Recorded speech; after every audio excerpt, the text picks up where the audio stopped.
স্বাধীনতার 50 বছর এগিয়েছে বাংলাদেশ। পৃথিবীর বুকে বিস্ময় আমার ছোট্ট বাংলাদেশ। মুক্তিযোদ্ধা, রাজনীতিবিদ, বুদ্ধিজীবী, তাদের পাশাপাশি অগ্রযাত্রায় সবচেয়ে বলিষ্ঠ অবদান এদেশের সাধারণ মানুষের, আমজনতার। আর তাই আমজনতার কথা বলতেই আবারও ফিরে এলাম রাজনীতির দ্বিতীয় অধ্যায় নিয়ে। এই অধ্যায় আমজনতার। দর্শক, যমুনা টেলিভিশনের কোনো রাজনৈতিক পরিচয় নেই, কোনো বিশেষ দলের প্রতি কোনো দুর্বলতা কিংবা দায়বদ্ধতা নেই। হ্যাঁ, আমাদের দায়বদ্ধতা আছে দেশের কোটি কোটি মানুষের প্রতি, মুক্তিযোদ্ধাদের প্রতি। তাদের সামনে সত্যকে সত্য আর মিথ্যাকে মিথ্যা হিসেবে তুলে ধরাই আমাদের প্রধান কাজ। কোনো দল কিংবা রাজনীতিবিদকে আঘাত করা আমাদের লক্ষ্য নয়। আমাদের লক্ষ্য নিজেদের ভুলগুলো নিজেরা মিলে খুঁজে বের করা, এগিয়ে যাবার লক্ষ্যে বলবো আগামীর সুন্দর বাংলাদেশ নিয়ে আমাদের সবার ভাবনার কথা। আর পুরো সময় আপনাদের সাথে আছে আমি রোকসানা আজমান নিকোল। দর্শক, আমাদের সঙ্গে আছেন মোহাম্মদ তৌহিদ হোসেন, সাবেক পররাষ্ট্র সচিব। তার কাছে আমি শুরুতেই জানতে চাই, সবাই টিকা দেবে বলে কিন্তু হাতে আসছে না। আজ পররাষ্ট্রমন্ত্রী ফিলিস্তিনের রাষ্ট্রদূতের কাছে ওষুধ হস্তান্তর অনুষ্ঠান শেষে এমন করেই টিকার কথা আমাদেরকে বলেছেন। টিকা কবে পাবো তার মানে আমরা ঠিক আসলে জানি না। পররাষ্ট্রমন্ত্রীর কথা শুনে তাই মনে হচ্ছে। তাহলে এ নিয়ে আমাদের দুশ্চিন্তার কারণ জন্মালো কিনা? ধন্যবাদ। দুশ্চিন্তার কারণ তো আছে, কারণ পররাষ্ট্রমন্ত্রী যে কথা বলেছেন সেটা একদম সঠিক, যে আসলে আমরা দেখতে পাচ্ছি যে অনেক দেশই অনেক বেশি টিকা তারা রিজার্ভ করেছে, সেগুলি তারা ছেড়ে দেবে কিছু কিছু অন্তত পক্ষে, এবং কিছু বিভিন্ন দেশকে দেবে, প্রধানত কোভ্যাক্সের মাধ্যমে। এই কথা তারা বলছে, কিন্তু আমরা এখন পর্যন্ত তেমন কোনো অগ্রগতি খুব একটা বেশি দেখছি। একটা কথা মনে রাখতে হবে যে প্রত্যেক দেশেই ব্যুরোক্রেসি আছে, এবং তারা যে কোনো কিছু একটা সিদ্ধান্ত, প্রাথমিক সিদ্ধান্ত থেকে শুরু করে সে ইমপ্লিমেন্টেশন পর্যন্ত বেশ খানিকটা সময় তারা নেয়, এবং তারা তাদের পেসেই কাজ করে। আমাদের যতখানি এটা নিয়ে দুশ্চিন্তা, শঙ্কা, সেটা তাদের কতটা কাজ করে এ ব্যাপারে আমি নিশ্চিত। জি, আচ্ছা তৌহিদ হোসেন, একটা বিষয় আপনার কাছ থেকে আমি একটু স্পষ্ট হতে চাই। অস্ট্রেলিয়ার জনসংখ্যা 25 মিলিয়ন, তারা টিকা সংগ্রহ করেছে 93.8 মিলিয়ন। এটাও আমরা পররাষ্ট্রমন্ত্রীর কথা থেকেই জানতে পেরেছি। আচ্ছা, এটা কি এই যে তারা করতে পারলো, তাদের যে জনসংখ্যা তার চেয়ে অনেক অনেক বেশি তারা আসলে টিকা মজুত করেছে, এটা কি তারা বড়লোক দেশ বলেই করতে পেরেছে, নাকি তাদের টিকার দেন দরবার নিয়ে শক্ত কূটনৈতিক পরিকল্পনা ছিল বেশ আগে থেকেই, সেই জন্য তারা করতে পেরেছে? প্রথমত তারা একদম শুরু থেকেই চেষ্টা শুরু করেছে। এটা একটা কারণ ছিল এরকম যে আমাদেরকে মনে রাখতে হবে যে কোনো টিকাই এখন পর্যন্ত কিন্তু চূড়ান্ত অনুমোদন পায়নি। প্রত্যেকটাই জরুরি ব্যবহারের অনুমোদন দেওয়া হয়েছে, কারণ একটা টিকার আসলে সব সাইড ইফেক্ট কি হতে পারে না পারে, কি দুর্বলতা থাকতে পারে, সেগুলো কিভাবে কাটানো যাবে, এগুলো কিন্তু রিসার্চ করে নিশ্চিত করতে বছর 4 সময় লেগে যায়। কাজে এফডিএ যে অ্যাপ্রুভ করেছে আমেরিকাতে দেওয়ার জন্য, সেখানে কিন্তু তারা ইমার্জেন্সি ইউজ শব্দটা ব্যবহার করেছে, অর্থাৎ এটা চূড়ান্ত অনুমোদন না। এখন যখন কোভিড মহামারী দেখা দিল, তখন কিন্তু এই বিশেষ করে যাদের সামর্থ্য আছে, যাদের যোগাযোগ আছে, সেই দেশগুলো যেটা করেছে, তারা তো কখনো জানতো না যে কোন টিকাটা কাজ করবে, কোন টিকাটা কাজ করবে না। কাজে আসলে সত্যিকার অর্থে কিন্তু সব পরীক্ষা নিরীক্ষা শেষ হওয়ার আগেই তারা বুক করে ফেলছে, বুক করে রেখেছে যে যদি এটা না হয় তাহলে ওটা না হয় সেটা, তাদের জনগণের জন্য টিকার কোনো অভাব না হয়। আর তার সাথে তো সামর্থ্য অবশ্যই আছে, প্রত্যেক জায়গাতেই কিন্তু তারা টাকা দিয়েই কিন্তু বুকিং গুলো করেছে। এখন এই যে বেশি বুকিং করেছে, এখন দেখা যাচ্ছে যে 3-4টা টিকা, যেটা বিশেষ করে 4-5টা টিকা যেটা প্রচলিত হয়েছে পৃথিবীতে, চীনা, রাশিয়ান সহ আফ্রিকা, ইউরোপে, সেগুলো সবগুলি কিন্তু মোটামুটি ইফেক্টিভ হিসেবে প্রমাণিত হয়েছে। এবং এখন যে বাজার, যে অবস্থা, ডিমান্ড এবং সাপ্লাই, তাতে করে মানুষ, বেশিরভাগ দেশের মানুষই যে কোনোটাই পাওয়া যায় সেটাই কিন্তু নেওয়ার চেষ্টা করছে, যেমন বাংলাদেশের চেষ্টা করছে চীন থেকে এবং রাশিয়া থেকে নিতে। তো তারা বেশি করে বুক করে রেখেছিল, এখন হয়তো তারা আস্তে আস্তে কিছু ছেড়ে দেবে। তবে কতগুলো জিনিস এখন কিন্তু অনিশ্চিত, সেটা হলো যে টিকা কতদিন এটা ইফেক্ট থাকবে, কতদিন পরে আবার টিকা দিতে হবে, এগুলি অনেক কিছু ফ্যাক্টর মাথায় রেখেই কিন্তু তারা বেশি সংখ্যক টিকা তাদের স্টকে রাখতে চাইবে। আরেকটা কথা আমি নিশ্চিন্ত নই, পড়াশোনা যেটা পরিস্থিতি তাদের কাছে তাদের স্টকে আছে, আমার বিশ্বাস এখনো তাদের বুকিং আছে, কিন্তু হয়তো বেশ কিছু সাপ্লাই হয়েছে, সবগুলি হয়তো কোনো তাদেরকে সরবরাহ করা হয়নি, সরবরাহ লাইনে আছে বা পাইপলাইনে আছে, এটা অবশ্য আমি নিশ্চিত নই, এটা খোঁজ নিয়ে দেখবো। জি, আমরা একটু ডক্টর বেনজির আহমেদের কাছে যেতে চাই, সংক্রামক রোগ বিশেষজ্ঞ, সাবেক পরিচালক রোগ নিয়ন্ত্রণ বিভাগ, স্বাস্থ্য অধিদপ্তর। তা ডক্টর বেনজির, আপনার কাছ থেকে জানতে চাই যে টিকা পাবো কি পাবো না, মানে পেলেও কবে পাবো সেটা নিয়ে তো এক ধরনের অস্পষ্টতা আছেই, বোঝাই যাচ্ছে। পররাষ্ট্রমন্ত্রী আজকে যেমনটা বললেন, মানে সবাই দিতে চায় কিন্তু কবে দিবে, কবে হাতে এসে পৌঁছাবে সেই কথা আর কেউ বলে না, অনেকটা কেউ কথা রাখেনি বা রাখছে না টাইপের একটা অবস্থা আর কি। তো এখন টিকার জন্য দেন দরবার করবে তো সরকারের নির্দিষ্ট একটা মন্ত্রণালয় বা নির্দিষ্ট কিছু লোক আছে টিকা আনবার জন্য, দেন দরবার করার জন্য, কথা বলবার জন্য। এখন বাকি আমরা যারা আছি তাদেরকে সর্বস্তরে মাস্ক বাধ্যতামূলক করা বা স্বাস্থ্যবিধি মেনে চলার উপর জোর দেওয়া দরকার না? কারণ টিকা যেভাবে বলা হচ্ছিল যে টিকাই হচ্ছে বেঁচে থাকার কি বলবো সবচেয়ে ভালো পন্থা, সবাইকে ভ্যাকসিনেটেড করে ফেলা। যেহেতু আমরা টিকা পাবো কি না পাবো না সেটা জানি না, তো আমরা এখন কেন এখনো সবাইকে মাস্ক পরাতে পারছি না, স্বাস্থ্যবিধি মানাতে পারছি না? আমাদের গলদটা কোথায়? ধন্যবাদ। টিকাকে আমরা বলি ফার্মাসিউটিক্যাল একটা ইন্টারভেনশন এই সংক্রামক রোগের ক্ষেত্রে, কিন্তু তার পাশাপাশি আমরা সবসময় বলে এসেছি যে নন ফার্মাসিউটিক্যাল যেগুলো ইন্টারভেনশন সেগুলোতে আমাদের যথেষ্ট গুরুত্ব দিতে হবে। এখানে মাস্ক পরা শুধু না, আসলে মাস্ক পরা একটা কম্পোনেন্ট, এখানে অনেকগুলো কম্পোনেন্ট আছে যেগুলো নন ফার্মাসিউটিক্যাল। যেমন ধরুন কোয়ারেন্টাইন করা, অর্থাৎ অন্য দেশ থেকে যখন কেউ আসে আক্রান্ত দেশ থেকে বা কোনো আক্রান্ত রোগীর সংস্পর্শে যারা আসছে কিন্তু এখনো লক্ষণ কোয়ারেন্টাইন করা, এটা খুব গুরুত্বপূর্ণ আমাদের এই এপিডেমিক। ঠিক একইভাবে আইসোলেশন, ডাক্তার যখন আক্রান্ত হন তিনি অন্যদের কাছে এই রোগটা ছড়াতে পারেন, সুতরাং তাদেরকে যদি আপনি বিচ্ছিন্ন করে ফেলেন তাহলে উনি আর অন্যদের ছড়াতে পারবেন। এটা প্রাতিষ্ঠানিক করা যেতে পারে, কোনো হাসপাতালে বা কোনো বাড়িতেও করা যেতে পারে। আর বাকি যেগুলো থাকছে এটা যেহেতু ম্যান টু ম্যান ট্রান্সমিশন হয়, সুতরাং লোকজন ভ্রমণ হবে, সুতরাং আমরা যেটাকে বলি যে সামাজিক দূরত্ব রাখা, বজায় রাখা। ঠিক একইভাবে ফিজিক্যাল ডিস্টেন্স, যদি আমরা একজন থেকে আরেকজনের তাহলে সংক্রমণের ঝুঁকিটা কমবে। এবং আপনি যেটা বললেন এটা বেরিয়ে যেহেতু এবং নাক মুখ দিয়েই বেরোয়, সুতরাং যদি আমরা মাস্ক পরি, যিনি এটা ছড়াতে পারেন তার থেকেও ছড়ানোর সম্ভাবনাটা কমে যাবে, আর যিনি এটা আক্রান্ত হতে পারেন তারও ঝুঁকিটা কমে যাবে। কিন্তু কোনো একটা আপনাকে 100% প্রোটেকশন দেবে না, এটা পুরোটা একটা প্যাকেজ হিসেবে নিতে হবে।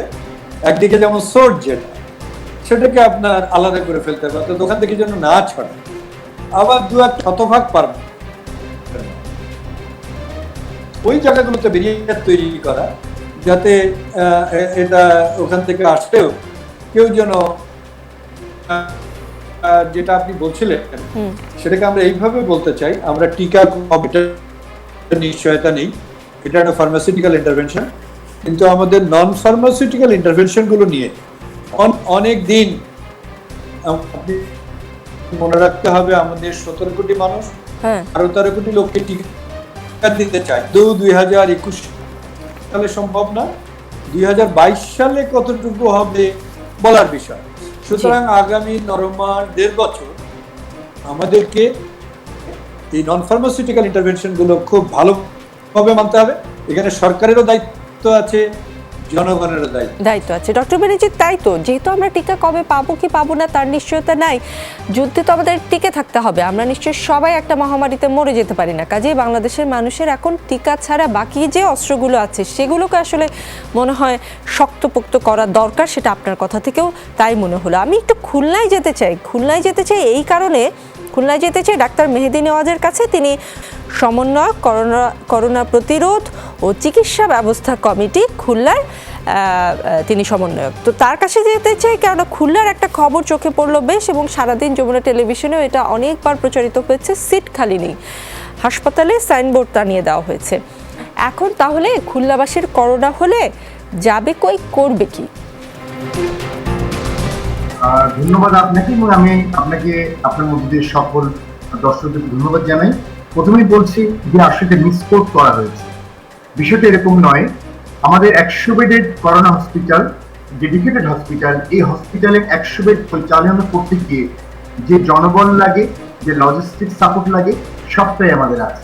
আমরা নিরবিচ্ছিন্নভাবে 100 জন মানুষকে আমরা অক্সিজেন সাপ্লাই দেওয়ার সক্ষমতা রেখেছি।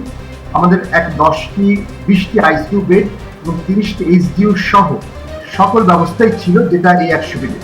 কিন্তু রোগী বাড়তে বাড়তে যখন 130 ক্রস করে গেছে, আমরা 100টার বেড পর্যন্ত কমফোর্টেবলি তাদেরকে আমরা সেবা দিতে পারি, কিন্তু যখন 100-র উপরে চলে গেল, 130টা হয়ে গেল, তখন আমরা অন্যান্য নন কোভিড ওয়ার্ড থেকে তাদের থাকার জন্য বারান্দায় বা মানে আমাদের বিভিন্ন ওয়ার্ডের বিভিন্ন পাশে তাদেরকে ব্যবস্থা করা হয়। এরপরে দেখা গেল যে না, 130-এর পরে রোগী আসা শুরু করলো, এবং যেটা আমি আপনাকে এখন বলছি, আমার হিসাবে এখন 140 জন রোগী। আমরা কোনোভাবে এটা টানিয়ে দেইনি। এটা কিভাবে কথাটা এসেছে জানি না, আমরা সিদ্ধান্ত নিয়েছিলাম এইভাবেই যে আমাদের 130টা, আমাদের 100টার জায়গায় অতিরিক্ত আছে। আজকে এই মুহূর্তে করোনা খুলনার আক্রমণ বা আক্রান্তের সঙ্গে 40%, যেটা গতদিন 20 ছিল, 25 ছিল তার আগের দিন, 30 তার আগের দিন, 36 আগের দিন। তাহলে আমরা উচ্চমাত্রায় সংক্রমণশীল অবস্থায় আছি। এমতো অবস্থায় আমরা প্রেডিক্ট করছি যে প্রচুর পরিমাণে রোগী কিন্তু একসাথে ভর্তি হতে পারে, তাহলে আমরা কোথায় জায়গা দিই? এমতো অবস্থায় আমরা আরো 10টার উপরে কিন্তু নিয়েছি, অর্থাৎ এখন 130-এর জায়গায় 140।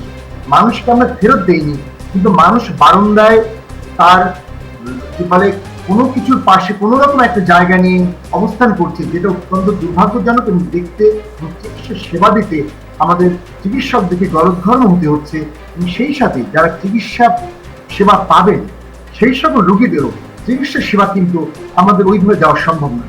ডাক্তার মেহেদী, একটা ভুল বোঝাবুঝি হচ্ছে। একবারের জন্য আমি বলিনি আপনারা কাউকে তাড়িয়ে দিয়েছেন। আমার প্রশ্নটা ছিল, যেহেতু 100 বেড ছিল, সেখানে 130 করেছেন, এখন 130-এর বেশি তো লোকজন আক্রান্ত হচ্ছে, সেটা তো বোঝাই যাচ্ছে। আপনি নিজেই বললেন সেটা আক্রান্তের হার 40-এর উপরে, সেটা তো ভীষণ একটা হার। তাহলে আগামীকাল যখন 150 লোক ভর্তি হতে চাইবে, আরো 300, 500 এভাবে করে বাড়তে থাকবে, তখন খুলনার মানুষ কি করবে? আপনি তো করোনা প্রতিরোধ কমিটিতে আছেন, নিশ্চয়ই আপনাদের কোনো রোড ম্যাপ আছে, পরিকল্পনা আছে। সেই পরিকল্পনাটা কি সেটা আমি জানতে চাই। কেননা যেটা দেখলাম খুলনাবাসীকে এখনো স্বাস্থ্যবিধি মানানো যাচ্ছে না, তারা দিব্যি ঘুরে চলছে। মানে এত বিধি নিষেধের মধ্যেও আসলে কেউই বুঝতে পারছে না যে আমরা কতটা মৃত্যুর কাছাকাছি, সেটা তো বোঝানো যাচ্ছে না, বা বোঝাতে ব্যর্থ হচ্ছে প্রশাসন। আমি ব্যর্থতাই বলবো, যেহেতু পারছে না, এই দায়িত্ব প্রশাসনের। মানুষজন কাজে বেরোবে তাদের জীবিকার টানে, এটাই স্বাভাবিক। কিন্তু পুরো পরিকল্পনা কি আপনাদের তাহলে?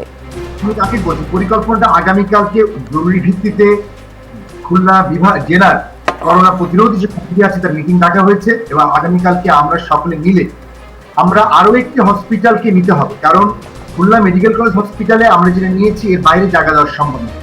এমত অবস্থায় আমাদেরকে পরিকল্পনা করতে হবে আরেকটি হসপিটাল বা আরেকটি জায়গাকে সিলেক্ট করা, এবং সেইখানে আমি মনে করি যে আরো 1 থেকে 150 বেড বাড়ানো যায় কিনা, এবং সেই সাথে সাথে সেখানে নিরবিচ্ছিন্ন অক্সিজেন সাপ্লাইয়ের ব্যবস্থা কি করা যায়, এবং সেই সাথে সাথে আমরা ওখানে মানুষের এই সেবাটা নিশ্চিত করতে পেরে জনবল নাই। আপনি একটা জায়গায় শুধু আইসিইউ বেডের জিনিস আনলেন, আইসিইউ ডাক্তার নাই, অ্যানেস্থেসিওলজিস্ট নাই, জনবল নাই, আয়া নাই, নার্স নাই, সুইপার নাই, তাহলে কিন্তু হবে না। এটা কি চেন, এই কমপ্লিট চেনটা কিভাবে তৈরি করা যায়? ডাক্তার মেহেদী, গত 1 বছরে কি প্রিপারেশন নিলাম আমরা? তাহলে গত 1 বছরে তো আমরা তো জানি যে এরকম একটা পরিস্থিতির মুখোমুখি আমরা হতে পারি। তাহলে গত 1 বছরে আসলে স্বাস্থ্য ব্যবস্থায় কি পরিবর্তন আসলো খুলনার? এই বিষয়টা বলি, দেখেন গত 1 বছরের খুলনার অবস্থা, আমরা গত প্রথম ঢেউ যেটা, সেই ঢেউতে বাংলাদেশের খুলনার অবস্থান ভালোই ছিল। এই যে 5%-এর নিচে মানুষের আমাদের আক্রান্ত যখন নেমে আসলো, আমাদের এখানে বিশাল একটা বেল্ট আছে, বর্ডার। এই বর্ডার দিয়ে মানুষ খুলনা থেকে বা এই অঞ্চল থেকে ইন্ডিয়াতে গিয়েছে, এসেছে। এই জায়গাটায় কিন্তু শুধু স্থলবন্দর নয়, স্থলবন্দরে আমরা চেক দিতে পেরেছিলাম, পারিনি। আমাদের এই স্থলবন্দর ছাড়া বড় এরিয়াতে অনেকগুলো জায়গা আছে যেখান থেকে মানুষ চোরাই পথে যাতায়াত করে, এবং চিকিৎসা সেবা নিতে, বিনোদন করতে মানুষ চলে গিয়েছিল। মানুষ মনে করেছিল যে না, আমাদের মনে হয় করোনা চলে গিয়েছে, এদেরকে আটকে রাখা যায়নি। এইটা আসলে উদাসীনতার একটা জায়গায়। এই উদাসীনতা আমি বলবো আমাদের সকলের পক্ষ থেকে হয়েছে। আমরা যদি এই উদাসীনতাটাকে আমরা বন্ধ করতে পারতাম, আমরা যদি একটু লক্ষ্য করতে পারতাম, আমরা এই সময় অনেক কিছু করেছি। আমরা সেমিনার সিম্পোজিয়াম করেছি, পর্যটন দিয়েছি, আমরা বিভিন্ন আমরা টপ টু বটম সবাই আমরা বেশ উদাসী হয়ে গিয়েছিলাম করোনার ব্যাপারে। আমি একটু যুক্ত করে নিতে চাই, আমাদের সঙ্গে আছেন অ্যাডভোকেট বাবুল হাওলাদার, সদস্য সচিব খুলনা নাগরিক সমাজ, তাকে আমি একটু যুক্ত করে নিতে চাই এবং তার কাছে আমি জানতে চাই সিট খালি নেই এমন নোটিশ দেখেও কি খুলনাবাসীর হুঁশ হচ্ছে না? কেননা স্বাস্থ্যবিধি তো আসলে তেমন কেউ মানছেই না। হ্যাঁ, মাস্ক পরার হার বেড়েছে, কিন্তু সেই মাস্ক কখনো থুতনির নিচে, কখনো কানের পিছনে ঝুলে থাকতে দেখা যাচ্ছে। একটা জিনিস আমি একটু আগে বলতে চাই, এটা হচ্ছে যে ডক্টর মেহেদী নেওয়াজ শ্রদ্ধাবাদ উনি যেটা বললেন, যে আমি একটু করোনা ডেডিকেটেড হাসপাতাল সম্পর্কে বলতে চাই। উনি বললেন যে এখানে এই হাসপাতালে চিকিৎসার জন্য পর্যাপ্ত জনবল রয়েছে। আমি একটু প্রথম জিনিস করে নিতে চাই যে আমরা জানি যে একজন রোগীর জন্য 10 জন ডাক্তার, 2 জন নার্স, কিন্তু আমরা এটাও তো জেনেছি, আমরা এটাও প্রত্যক্ষ করেছি যে 100 বেড রয়েছে। আপনারা জেনেছেন যে আজকে সর্বশেষ 130 জন রোগী সেখানে অ্যাডমিটেড, যদিও ওনার তথ্য অনুযায়ী 140। সেইখানে কি তাহলে 14 জন ডক্টর বা যদি আমরা বলি 28 জন নার্স সেখানে কি আছেন? বাস্তবতা হচ্ছে যে 1 জন 2 জন বা 3 জন ডক্টর দিয়ে 2-4 জন নার্স দিয়ে কিন্তু এই মহাযজ্ঞটা কিন্তু চলছে। এটি হচ্ছে বাস্তবতা। যেটি উপস্থাপক বললেন যে 1 বছর না, 1 বছরের বেশি সময় হলো আমরা করোনা আক্রান্ত হয়েছি এবং খুলনা যেহেতু নানান দিক থেকে ঝুঁকি পড়ল। আপনি জানেন যে খুলনা, বেনাপোল, বোম্বা স্থল বন্দর, আবার মংলা পোর্ট, এই 3টে পোর্ট কিন্তু হচ্ছে আপনার খুলনা থেকে বাইরে।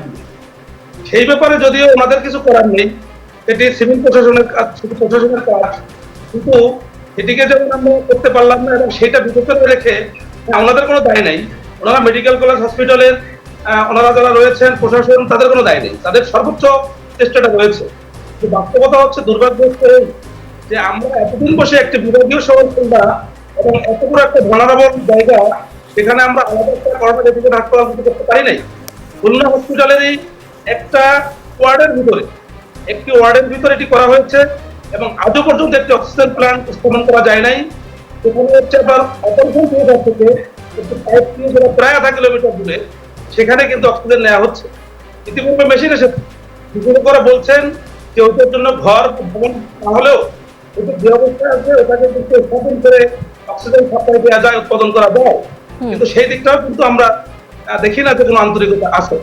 মাস্কের ব্যাপার যেটা বলেছেন, আমার কাছে মনে হয়েছে, আমার অনেকের সাথে কথা হয়েছে, তাদের কাছে মনে হয়েছে আসলে লকডাউনটা হয়েছে এক রকমের মানে সাইনবোর্ড টাঙানোর মতো আর মানে লকডাউনের উদ্দেশ্যটা কি আবার স্বাস্থ্যবিধি মানানো, লকডাউনের উদ্দেশ্য কি আবার শারীরিক দূরত্ব বজায় রাখা, লকডাউনের উদ্দেশ্য কি আমি মাস্ক ব্যবহার করে কিনা বা মানুষের জনসমাগম। কিন্তু আমি অফিস আদালত বন্ধ রাখলাম, আমি হচ্ছে 4 দোকান বললাম সন্ধ্যার পরে বন্ধ করে দাও, কিন্তু সেই মানুষগুলো সব রাস্তায় আছে, সেই মানুষগুলো সব জগতে পাকাচ্ছে, সেই মানুষগুলো 5 জন 7 জন 10 জন এক জায়গায় বসে গল্প আড্ডা দিচ্ছে।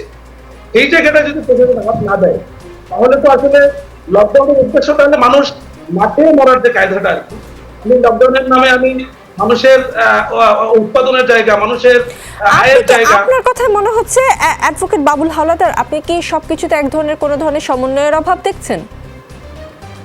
হ্যাঁ, সমন্বয়ের অভাব তো আছেই। দেখেন, আমি যে কথাটা বলছিলাম, দেখেন যে খুলনার মতো জায়গায় এতদিন পর্যন্ত কেন একটা সজ্জা একটা হসপিটাল, তাও হচ্ছে আপনার কি বলা যায় একটা হসপিটালের মধ্যে একটা ওয়ার্ড।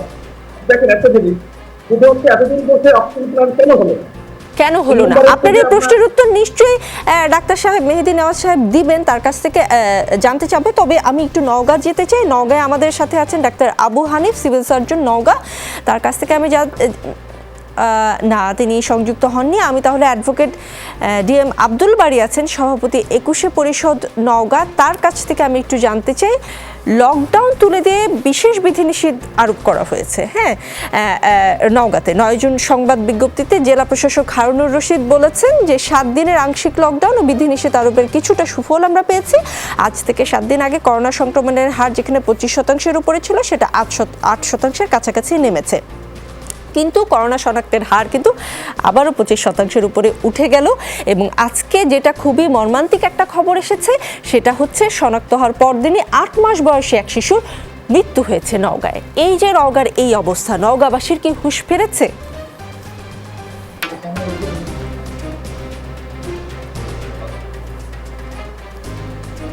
আপনি নিজেকে আনমিউট করুন, আপনি বোধহয় মিউট করে রেখেছেন, আপনাকে শুনতে পাচ্ছি না।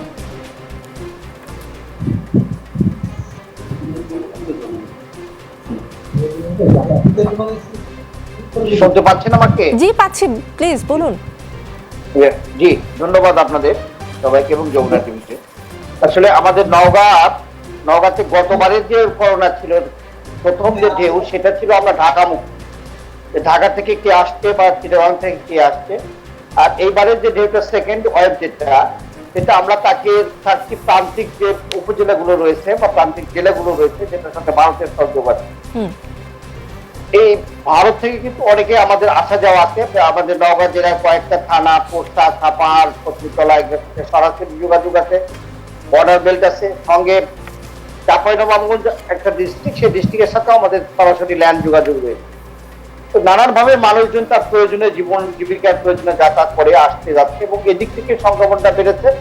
এবং আমরা সবাই জানি যে ভারতের কিন্তু যে সেকেন্ড ওয়েভটা, সেটা আমাদেরকেও আতঙ্কিত করে তুলেছে। এই অবস্থায় আমাদের মন্ত্রী পরিষদের সিদ্ধান্তের আলোকে আমাদের জেলা প্রশাসন 7 দিনের কঠিন একটা লকডাউন করেছিলেন, সেটা কালকে শেষ হয়ে গেছে এবং এটা এখন কিছু দিক নির্দেশনা দিয়ে এটা তুলে নেওয়া হয়েছে। আমার কাছে মনে হয়েছে যে আসলে লকডাউনের যে আতঙ্ক ভাব, যে ক্রাইসিসটা, সেটা নওগাঁ থেকে এখনো তিরোহিত হয় নাই।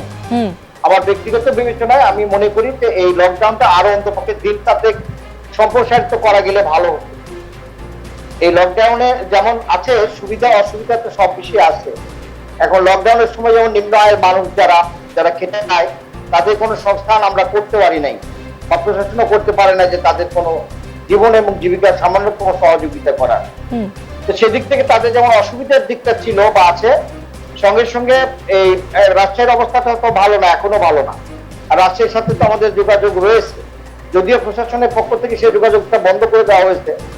কিন্তু এই লকডাউনটা এই 7 দিনের কিন্তু শেষের দিকে আমরা দেখেছি অতটা কড়াকড়ি ভাব আমরা পরিলক্ষিত হয় নাই। মাঠে পর্যাপ্ত পুলিশ তারা চেষ্টা করেছে, তো আমি মনে করি শুধুমাত্র পুলিশ দ্বারা এটা সম্ভব নয়। এর সঙ্গে সকলের একটা মানে সোশ্যাল একটা মুভমেন্টের মধ্যে যদি না আমরা করতে পারি, কেবলমাত্র পুলিশ বা জেলা প্রশাসনের পক্ষে এই দুরূহ কাজটি এককভাবে করা সম্ভব নয় বলে আমার ধারণা। আমরা 21 পরিষদ নওগাঁ পক্ষ থেকে এটা বারংবার বলার চেষ্টা করছি এবং যে বিষয়টা খুবই জরুরি নওগাঁর জন্য, যে আমাদের প্রায় 25 লক্ষ লোক পার্শ্ববর্তী দুটো জেলা রয়েছে।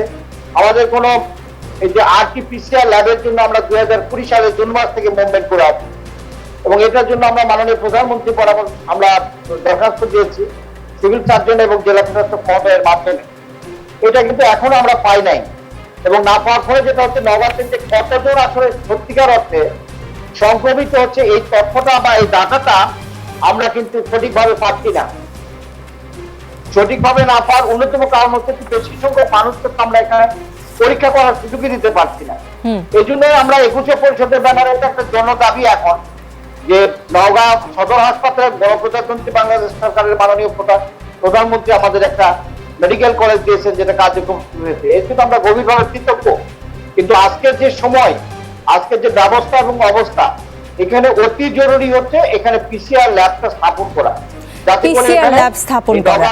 জি জি, আমি বুঝতে পেরেছি। আমি হয়তো সময় পেলে আবারও আপনার কাছে আসবো, অ্যাডভোকেট মোহাম্মদ DM আব্দুল বারী। আমি একটু যেতে চাই ডক্টর বেনজির আহমেদের কাছে। ডক্টর বেনজির আহমেদ, নওগাঁ এবং খুলনার কি পরিস্থিতি আপনি শুনতে পেলেন? আসলে সব জায়গায় কোনো না কোনোভাবে লকডাউন বা বিধিনিষেধ চলছে, কিন্তু সংক্রমণের হার বাড়ছে, সেই সঙ্গে লকডাউন বা বিধিনিষেধের সময়সীমাও বাড়ানো হচ্ছে, দুটোই সমানতালে বাড়ছে।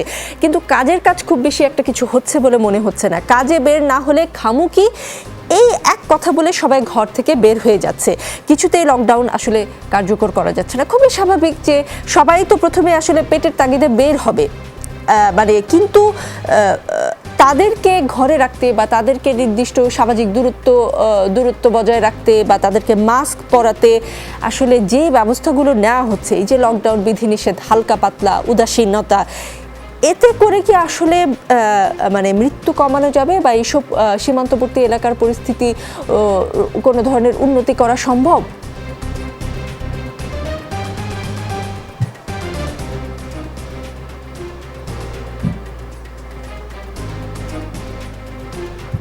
আমরা আমাদের সীমান্তবর্তী জেলাগুলোর কঠিন অবস্থা দাঁড়াচ্ছে।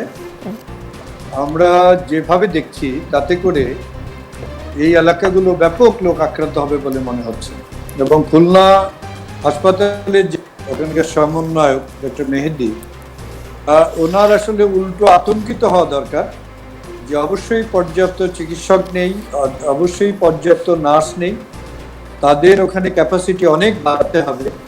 এখন আমাদের একটা প্রক্ষেপণ করতে হবে যে ধরুন আগামী 7 দিন গড়ে কতজন করে রুগী আসবে, আগামী 14 দিন গড়ে কতজন করে রুগী আসবে, এবং প্রত্যেকটা রুগীকে চিকিৎসা দিতে হবে। না দিলে দুটো ঘটনা ঘটবে, এই রুগীর মৃত্যুর মুখে পতিত হতে পারেন এবং তার মাধ্যমে রোগটা আরও ছড়াবে। এবং নওগাঁর যে কথা শুনলাম, এই 7 দিনের লকডাউনে আসলে কাজ হয় না, আর শুধু কাগজে কলমে লকডাউন না করে এটা একটা সমন্বিত ব্যবস্থা করা দরকার। পুরো চিত্রকল্পটা আগে মাথায় আনা দরকার। ধরুন একজন দরিদ্র লোক, তাকে কাজে যেতে হবে, না হলে তার মানে বাসায় খাবার হবে না, তাহলে তার খাবারের ব্যবস্থাটা করতে হবে। এবং এটা খুব দ্রুততার সাথে আমাদের সংশ্লিষ্ট যতগুলো বিভাগ আছে তারা একসাথে মিলে যদি এগুলো সবগুলো ব্যবস্থা করেন তাহলে সম্ভব। এই যে আমাদের অ্যাডভোকেট সাহেব যেটা বললেন পিসিআর ল্যাবের কথা, আসলেই তো কেন এতদিনও নওগাঁয় একটা পিসিআর ল্যাব হলো না? এবং আপনি দেখেন চাঁপাইনবাবগঞ্জে ঈদের পর সংক্রমণ শুরু হয়েছে, এটা প্রায় 14 দিন, এবং এটা খুব সহজ কথা যে ভারত থেকে আমাদের সীমান্তবর্তী জেলাগুলোতে সংক্রমণ আসবে, তাহলে তার আগেই যদি আমরা প্রস্তুতিটা নিয়ে রাখতাম এবং যেখানে স্পিল হওয়ার মানে ওভার হওয়ার সম্ভাবনা ছিল সেই জায়গাগুলো যদি আমরা ব্যবস্থা নিতাম, মানে আমরা যে কথাটা বলি prevention is better then cure, তাহলে কি ভালো হতো না? এই যে চাঁপাইনবাবগঞ্জে আমরা এতদিন দেখলাম, চেয়ে দেখলাম অনেকটা, যে দেখি কতটুকু বাড়ে। এই যে এখনো যে সীমান্তবর্তী জেলাগুলোর সাথে যে অন্য জেলাগুলোর যোগাযোগ বন্ধ করা হচ্ছে না, আক্রমণগুলো যদি আরো অন্য জেলাগুলোতে যেতে থাকে, সেটা কি বাংলাদেশের জন্য খুব ভালো হবে? তা আসলে মানে এইরকম প্যান্ডেমিকের নিয়মই হলো যে you have to work before it happens, এটা ঘটার আগে আপনাকে কাজ করতে হবে। কিন্তু আমরা যাওয়ার পরে করি, বারবারই করি, তাহলে আসলে খারাপ। এবং খুলনাকে মনে রাখতে হবে, আর মেহেদি যদি ওখানটা সমন্বয়ক হয়ে থাকেন, যে আসলে খুলনা একটা বট, এর পার্শ্ববর্তী যতগুলো জেলা আছে সেগুলোতে তো অত স্বাস্থ্য ব্যবস্থা ভালো না, তাহলে নিশ্চয়ই তারা, সুতরাং আমাদের মাথায় রাখতে হবে সামনের দিনগুলোতে খুলনায় কত রোগীকে সামাল দিতে হবে। আমি তো মনে করি আমাদের ডিজি মহোদয়জি ওনারা খুলনায় যে থাকা উচিত, খুলনায় থেকে এই পুরো ব্যাপারটাকে সমন্বয় করা উচিত। যেমন এমন হতে পারে ঢাকায় এখন আমাদের রোগী কম, ঢাকা থেকে টিম, সরাসরি টিম, নার্স, আয়া সব মিলিয়ে ধরুন খুলনায় যেতে পারে, যে দুটো কাজ করতে পারে। একটা হল পাশাপাশি ওখানে ক্যাপাসিটি বিল্ড করতে পারে, যেমন ধরুন ওখানে অতিরিক্ত ডাক্তার এখন নিয়ে যাওয়া উচিত, অতিরিক্ত নার্স নিয়ে যাওয়া উচিত অন্যখান থেকে। আমাদের চিন্তা করতে হবে আগামী 1-1.5 মাস এই যে এখন যারা আক্রান্ত হচ্ছে, এই যে 40 ভাগ 50 ভাগ আক্রান্ত হচ্ছে, হাসপাতালে আসবে আগামী 20 দিন, আগামী 30 দিন। আমাদেরকে চিন্তা করতে হবে সংক্রমণ না কমা পর্যন্ত আগামী 30 দিন, ধরুন আমরা 20% বলি, তার মানে আগামী 20 দিন যত রুগী হবে খুলনা অঞ্চলে, তার 20 ভাগ রুগী হাসপাতালে যাবে। সেই রুগীদেরকে আমাদের চিকিৎসা দেওয়ার জন্য প্রস্তুতি নিতে হবে, ব্যবস্থা রাখতে হবে। এটা ওষুধ, এটা অক্সিজেন, আইসিইউ ফ্যাসিলিটিস, এটা চিকিৎসক, এটা নার্স। সুতরাং আসলে আমি মনে করি এখন ঝাঁপিয়ে পড়া উচিত। আমাদের প্রান্তিক অঞ্চলে যারা কাজ করেন, ডাক্তার মেহেদিকে এই প্রশ্নটাই আমি করেছিলাম যে তাদের আসলে প্রস্তুতি কি, খুলনায় আরো রোগী আসলে হসপিটালে যাবে, 130 জনই আসলে শেষ না, সর্বোচ্চ সীমানা, সেই প্রস্তুতি তাদের আছে কিনা? ডাক্তার মেহেদির কাছে আমি পরবর্তীতে যখন যাব তিনি নিশ্চয়ই এই প্রশ্নের উত্তর দিবেন, সেটাই আমি আশা করছি। আমি একটু মোহাম্মদ তৌহিদ হোসেনের কাছে জানতে চাই, তৌহিদ হোসেন, করোনায় বাংলাদেশে মৃত্যুর সংখ্যা কম হওয়ায় ভ্যাকসিন দিতে অনাগ্রহ আছে যুক্তরাষ্ট্রের, এমন একটা তথ্য আমরা পেয়েছি। তবে সরকার সর্বোচ্চ চেষ্টা করছে, সেটাও জানি। পররাষ্ট্রমন্ত্রী আব্দুল মোমেন তিনি নিজেই এই কথাটা বলেছেন আর কি। বিষয়টা কি তাহলে এমন দাঁড়াচ্ছে যে এখন ভ্যাকসিন পেতে হলে বাঙালিকে মরিয়া প্রমাণ দিতে হবে যে আমাদের ভ্যাকসিন দরকার, এবং আমরা কি সেই দিকেই যাচ্ছি কিনা সীমান্তবর্তী এলাকাগুলোতে যে অবস্থা দাঁড়াচ্ছে?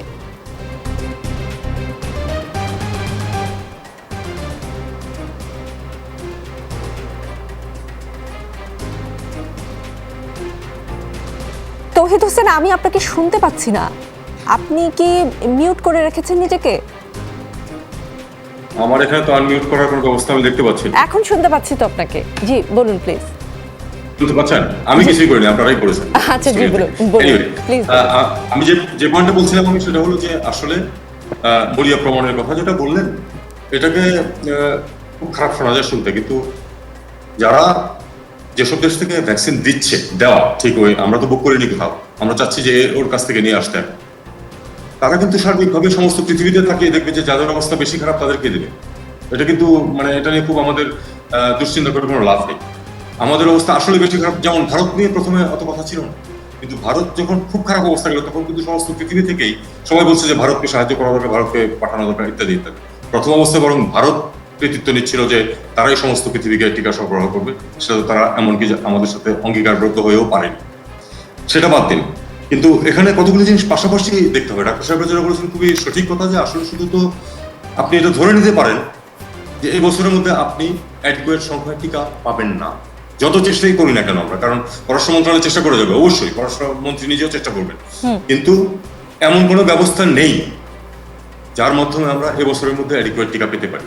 আমাদের যার সার্বিক প্রয়োজন যেটা হবে, কারণ সবাই যেটা করবে নিজেদের প্রয়োজন মিটিয়ে তারপরেই দেবে আপনার, তার আগে দেবে না। কাজেই আমাদেরকে অন্যান্য দিকে ডাক্তার সাহেব যে কথাগুলি বলেছেন সেদিকে আমাদেরকে মনোযোগ দিতে হবে। একটা কথা আমি সম্প্রতি পড়েছি, সেটা হলো যে প্রথমত আমাদের যে লকডাউন, এটা কোনো লকডাউন ছিল না। লকডাউনের মধ্যে রাস্তায় জ্যাম লেগে যায়, এটা কোনো লকডাউন। এবং এটাও ঠিক যে মানুষ তার জীবিকার জন্য বের হবে।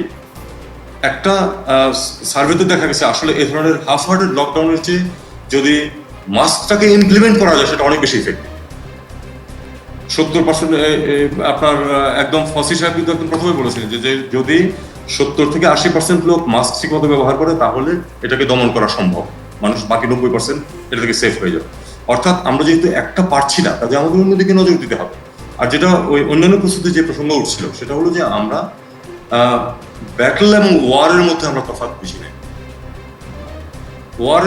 ওয়ার যেটা যুদ্ধ, বাংলায় দুটাই যুদ্ধ বলা হয়, কিন্তু ব্যাটল একটা আর ওয়ার হচ্ছে আরেকটা। আমরা হয়তো একটা ব্যাটলে ভালো করেছিলাম যে প্রথম যে ধাক্কাটা এসেছিল, কিন্তু যুদ্ধ যে শেষ হয় নাই এটা কিন্তু বিজ্ঞানের সাথে যারা জড়িত প্রত্যেকে বলেছেন তখনই যে এটা কিছুই না, দ্বিতীয় ধাক্কা আসবে, তৃতীয় ধাক্কা আসবে।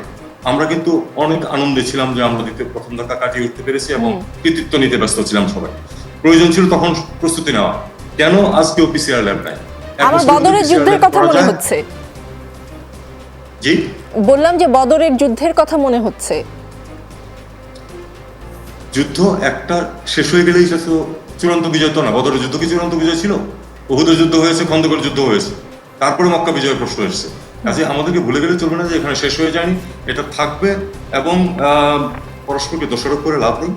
আসলে আমরা 1 বছর প্রায় ওয়েস্ট করেছি আমি বলবো, সব দিক দিয়ে, প্রস্তুতির দিক থেকে। সেই প্রস্তুতি এখন যেটা বলছিলেন যে ঝাঁপিয়ে পড়া প্রয়োজন, আসলে অন্যান্য ফ্যাসিলিটিগুলো সৃষ্টি করা। এবং আমি মনে করি একবার আমি সাজেস্ট করেছিলাম যে কেন আমরা এই যে গ্রাজুয়েট ছেলেপেলে বসে আছে তাদেরকে বিরাট সংখ্যায় কেন আমরা ভলান্টিয়ার হিসাবে নিয়োগ দিচ্ছি না শুধু মাস্ক ইমপ্লিমেন্ট করার জন্য? এটা সম্ভব এবং সরকারের সেই টাকা আছে, অনেক বিভিন্ন খাতে আমরা টাকা খরচ করতেছি। স্বাস্থ্য খাতের অবস্থা খারাপ, এটা সবাই এখন বুঝতে পারছেন এবং স্বীকার করছে, কিন্তু যারা এখানে জড়িত ছিলেন তারা কিন্তু আগে থেকে বলছিলেন যে স্বাস্থ্য খাতের অবস্থা ভালো। এই কাজটা যদি আমরা করতাম তাহলে কিন্তু শুধু মাস্ক ইমপ্লিমেন্টেশনের মাধ্যমে কিন্তু আমরা নিয়ন্ত্রণ করতে পারতাম। আর এই সার্বিক লকডাউন না দিয়ে বরং এই যে আংশিক লকডাউন যেখানে সমস্যা হচ্ছে সেসব জায়গাতে, সেই সব জেলা থেকে বের হতে না দেওয়া, একেবারে স্ট্রিক্টলি এটা করতে পারলে অনেক ভালো। শুধু পুলিশের পক্ষে সম্ভব না, অবশ্যই জনগণকে সম্পৃক্ত করতে হবে, কিন্তু ভলান্টিয়ার নিয়োগ দেওয়া যায় এবং তাদেরকে দিয়ে কাজও করানো যায়। ইয়াং ছেলেপেলেকে ব্যবহার করা উচিত। আমাদের যুব শক্তি আছে, তাদেরকে আমরা ব্যবহার করতে পারতাম এই কাজ। আমাদের আজকের বিষয় কেউ কথা রাখেনি। আমাদের সঙ্গে আছেন doctor Abu Hanif, civil surgeon, Naogaon. Doctor Abu Hanif, নওগাঁর একটি খবর আজকে বেশ চোখ কেড়েছে এবং খুব মন খারাপ খবরটা শুনে। এর আগেও আমি এই অনুষ্ঠানে বলেছি সেই কথা, তখন আপনি সংযুক্ত ছিলেন না। নওগাঁয় করোনা শনাক্ত হওয়ার পরদিনই 8 মাস বয়সী এক শিশুর মৃত্যু হয়েছে। খুবই মর্মান্তিক খবর। গতকাল সকাল 8টা থেকে আজ বৃহস্পতিবার সকাল 8টা পর্যন্ত জেলায় 372টি নমুনা পরীক্ষা করে 94 জনের করোনা শনাক্ত হয়েছে।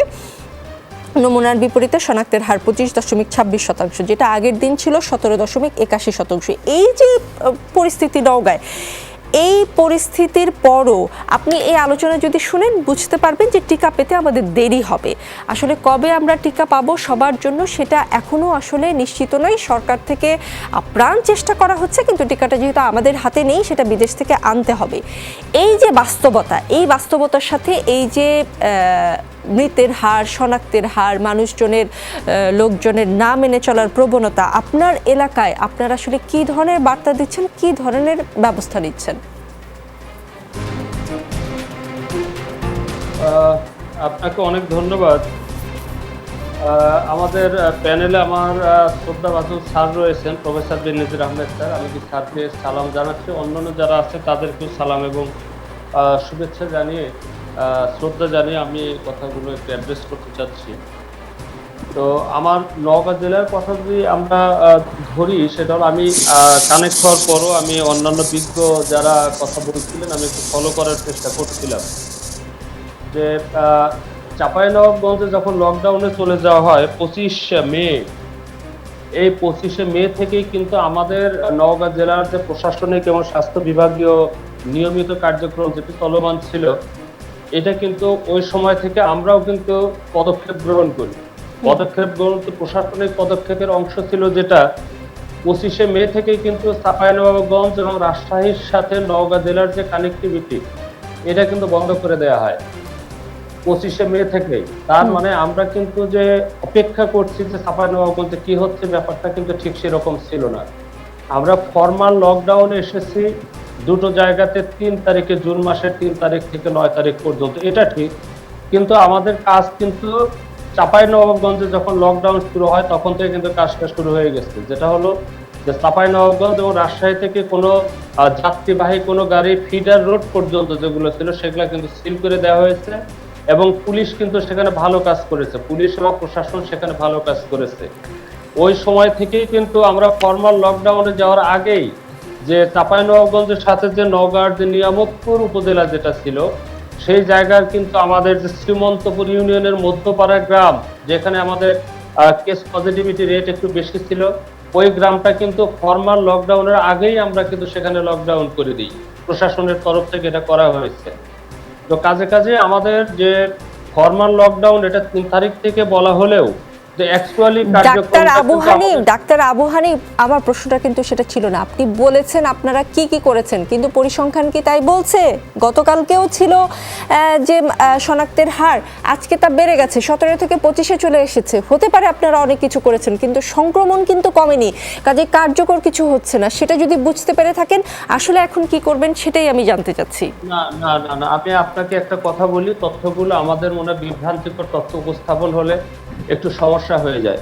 আমরা কিন্তু আমার সামনে কিন্তু প্রফেসর বেনজির আহমেদ স্যার বসে আছেন, আমরা কিন্তু ডেটাগুলো কিন্তু প্রপারলি অ্যানালাইসিস করে কথা বলতে চাই।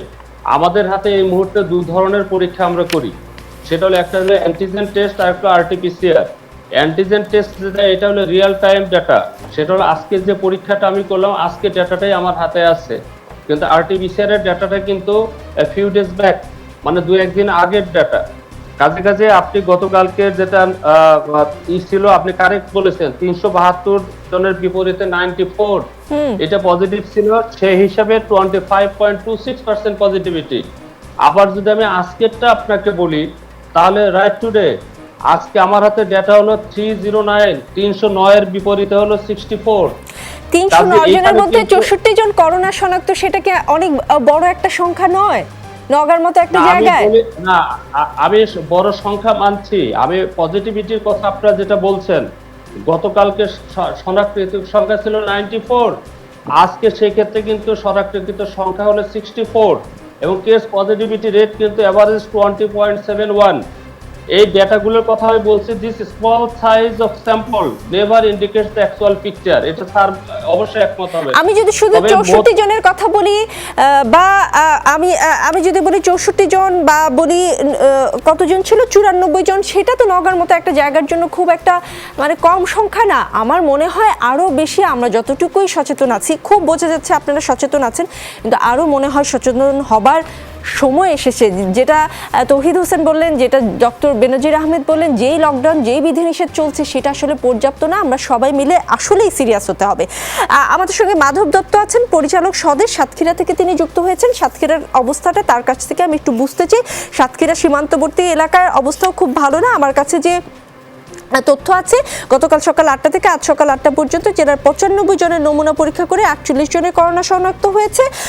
তারপরে এর আগে 24 ঘন্টা 182 জনের মধ্যে 108 জনের করোনা শনাক্ত হয়। কি অবস্থা সাতক্ষীরায়, কোন দিকে যাচ্ছে, আসলেই কি মানানো যাচ্ছে কিনা মানুষজনকে স্বাস্থ্যবিধি?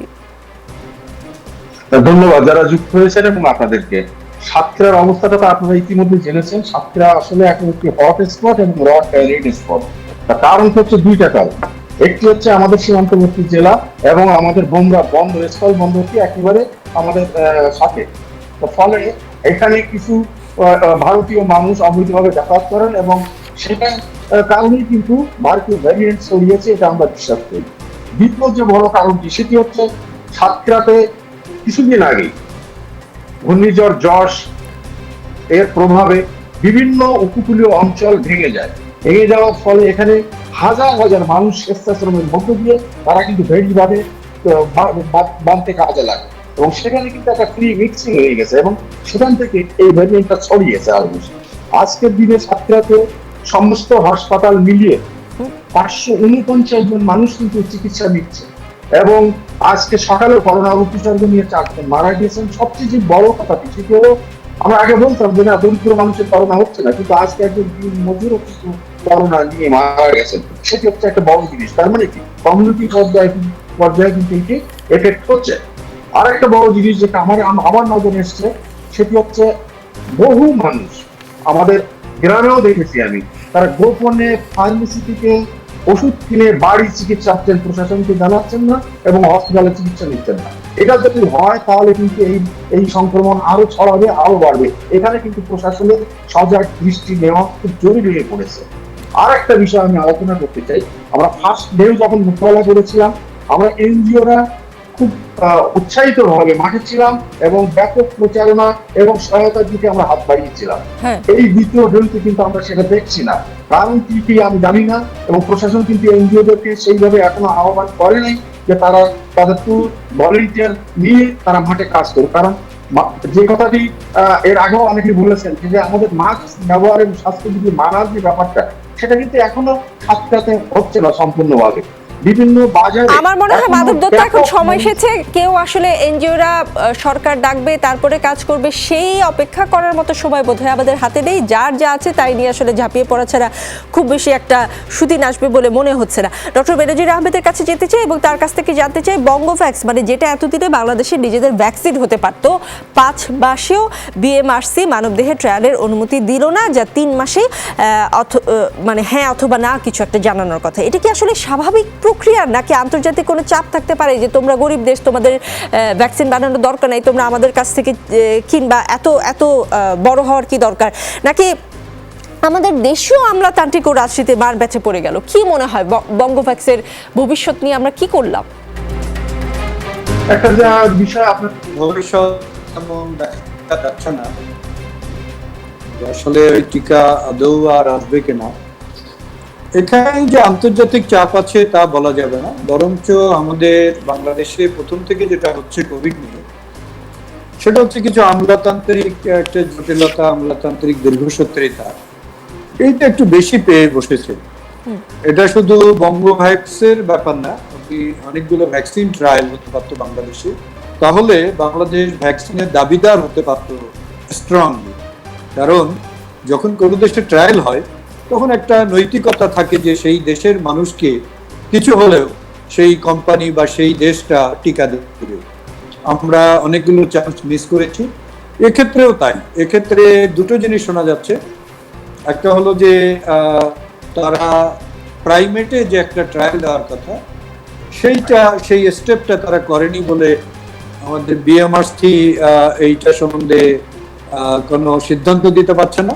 কিন্তু আমার কাছে যেটা মনে হয় সেটা হলো এই, যে যদি ফেব্রুয়ারি মাসের 8 তারিখে তারা দরখাস্ত করে থাকেন, তারপরে তারা বেশ কিছু বিএমআরসি থেকে অবজেকশন দেওয়া হয়েছিল বা ক্লারিফিকেশন চাওয়া হয়েছিল, সেগুলো তারা উত্তর দিয়েছে, তাহলে সেইটা উত্তরটা দিয়ে দেওয়া যেতে পারত। অথবা যেহেতু একটা রাষ্ট্রীয় উদ্যোগ, আমরা রাষ্ট্রীয়ভাবে প্রতিষ্ঠানটাকে সহায়তা করতে পারতাম। ধরুন প্রাইভেটের যে টেস্টটা এতদিন সময় গেল, তাহলে টেস্টটা কোথাও থেকে করিয়ে আনা যেত, কিংবা আমরা আন্তর্জাতিক খুব বড় মাপের বিশেষজ্ঞ আনতে পারতাম কনসালটেন্ট হিসেবে, এনে আমাদের এই যে স্থানীয় উদ্যোগটা এটাকে একটু সহায়তা দিতে পারতাম। আপনি দেখেন অনেক দেশ, even Serum Institute, Melinda Gates foundation অনেক টাকা দিয়েছে যে যাতে করে তারা এই টিকাটা ঠিক সময়ে তৈরি করতে পারে। সুতরাং আমাদের উচিত ছিল এই, যে এখানে আমরা এক ধাপ উপরে উঠে যেতে পারতাম যদি সত্যি এই ভ্যাকসিনটা কোনো না কোনো ভাবে আমাদের এসে যেত, তাহলে বাংলাদেশ হতো বিশ্বের একটা এই উন্নয়নশীল দেশের মধ্যে একটা যারা এই ভ্যাকসিনটা তৈরি করতে পারত। আমাদের জন্য খুব গর্বের ব্যাপার হতো।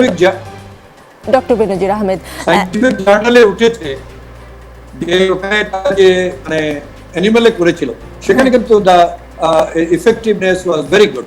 জি জি জি নিশ্চয়ই। আমরা এখন তাহলে গর্বের দাবিদার হতে পারতাম ডক্টর বেনজির। আমি একটু মোহাম্মদ তৌহিদ হোসেনের কাছ থেকে একটু জানতে চাই, খুবই ছোট করে জানতে চাই, কেন সময় নেই।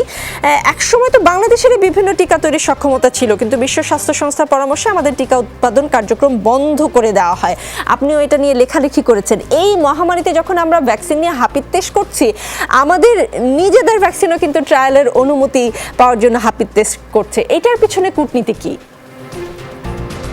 আমি কিন্তু ডক্টর বেনজিরের কথায় ফিরে যাব, যে আসলে সরকার থেকে আমার মতে যে কোম্পানি এটা চেষ্টা করছে, মেজর সহায়তা আর্থিক এবং অন্যভাবে দেওয়া উচিত তাদেরকে, যাতে করে কালক্রমে আমরা এটাতে, আমি বলছি না যে এই মানে এই যে ধাক্কা, এটাতে আমরা এখন চেষ্টা করে আর আমাদের লোকাল এই ভ্যাকসিন দিয়ে প্র্যাকটিস করতে পারবো, কিন্তু এটা শেষ নয়, এটা প্রায় নিশ্চিন্ত বলা যায়। এটা শেষ নয়, এরপরে আরো সমস্যা থাকবে, এবং আমরা যদি চেষ্টা করতে থাকি এবং এফোর্ট চালিয়ে যাই, আমরা নিজেরা এটার ব্যবস্থা অবশ্যই করতে পারবো, এই বিশ্বাস আমার আছে। আমাদের কিন্তু বৈজ্ঞানিক জ্ঞান সম্পন্ন মানুষ যে নেই তা কিন্তু না।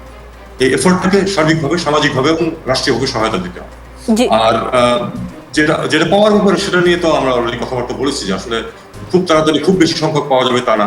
আমাদের তো কমপক্ষে 25 কোটি ডোজ টিকা লাগে, যদি ওই 2 ডোজের সব যদি আমরা টিকা নিই। কাজে সেটা একটা সময় সাপেক্ষ ব্যাপার, এবং আমাদের প্রচেষ্টা অব্যাহত রাখতে হবে যাতে করে এটা আমরা জোগাড় করতে পারি। পাশাপাশি আমাদের নিজেদের টিকা উদ্ভাবনের চেষ্টা করতে হবে। আমরা এটা করতাম WHO এর কথায়, আমরা এটা বন্ধ করে দিয়েছি কয়েক বছর আগে। এটা কোনো মানে হয়নি। WHO কেন বলেছে সেটাও আমি জানি না, কারণ WHO এর নিজস্ব কতগুলো স্বার্থ আছে বলে আমি মনে করি। WHO আমাদেরকে বলতে পারতো যে আমাদের টেকনোলজি যদি পেছনে থাকে, তারা বরং আমাদেরকে সাহায্য করতে পারতো, পরামর্শ দিতে পারতো টেকনোলজি ইম্পোর্ট করে সেটাকে ইম্পোর্ট করা। টেকনোলজি এখন পৃথিবীতে পাওয়া যায়, পয়সা খরচ করলে টেকনোলজি পাওয়া যায়, এবং আমরা ইমপ্রুভ টেকনোলজির মাধ্যমে কিন্তু টিকা উৎপাদন বহাল রাখতে পারতাম। হয়তো এই টিকাটা আমরা উৎপাদন করতাম না, কিন্তু তখন সামনে থাকতো, এবং অন্য কোনো দেশ আমাদের এখান থেকে যারা আবিষ্কার করেছে তারাও আমাদের এখান থেকে করতে পারতো। সেই ক্ষমতাটাকে আমরা হারিয়েছি কিন্তু হাতে ধরে, এবং সেখানে WHO মানে সেখানে কম্পিটিশন। এটা কিন্তু একটা খুব ক্ষতিকর জিনিস হয়েছে, এটা আমাদেরকে পূরণ করার চেষ্টা করতে হবে, এখন থেকে চেষ্টা করতে হবে। আমি আসলে খুবই আশাবাদী মানুষ, এখনো আমি আশা করছি সুযোগ হারিয়ে যায়নি, নিশ্চয়ই আমরা চেষ্টা করলে পাবো। আমি খুব দুঃখিত ডাক্তার মেহেদী নেওয়াজ, আপনার জন্য আমি কেবলমাত্র 30 সেকেন্ড বাঁচাতে পেরেছি। আপনার কাছে কিছু প্রশ্ন করেছিলেন অ্যাডভোকেট বাবুল হাওলাদার, আপনি যদি 30 সেকেন্ডে সেগুলোর উত্তর দেন।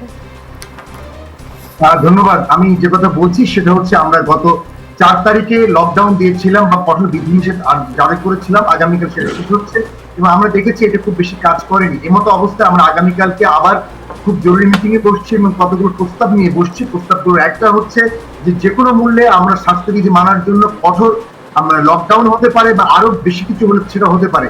আমি বলি লকডাউন না, লক আপ, অর্থাৎ আমরা আইনকে এমন করে নিতে হবে যে কোনোভাবেই স্বাস্থ্যবিধি ভাঙলে তার কঠিন শাস্তির ব্যবস্থা আমরা করবো। দ্বিতীয়ত আরেকটি ইম্পর্টেন্ট জিনিস হচ্ছে, শুধুমাত্র প্রশাসন দিয়ে হবে না, জনপ্রতিনিধিদের সম্পৃক্ত করতে হবে। এবং আমরা মনে করি যারা জনপ্রতিনিধি আছেন, যারা কাউন্সিলর আছেন, যারা রাষ্ট্রের শিক্ষক আছেন, চিকিৎসক আছে, সবাইকে নিয়ে প্রত্যেক মহল্লায়, প্রত্যেক পাড়ায় বঙ্গবন্ধুর সেই ঘোষণা যে আমরা মহল্লায় মহল্লায় পায়ে পায়ে দুর্গ গড়ে তুলবো, আমার মনে হয় সেই যার যা কিছু আছে সবকিছু নিয়ে ঝাঁপিয়ে পড়বো। তাই তো ডাক্তার মেহেদী নেওয়াজ, এটাই নিশ্চয়ই আপনি বলতে চেয়েছেন। আমি আসলে আর সময় দিতে পারছি না। সবাইকে অনেক ধন্যবাদ। দর্শক, আমজনতার সঙ্গেই থাকুন। আমজনতার শক্তি বড় শক্তি। ধন্যবাদ।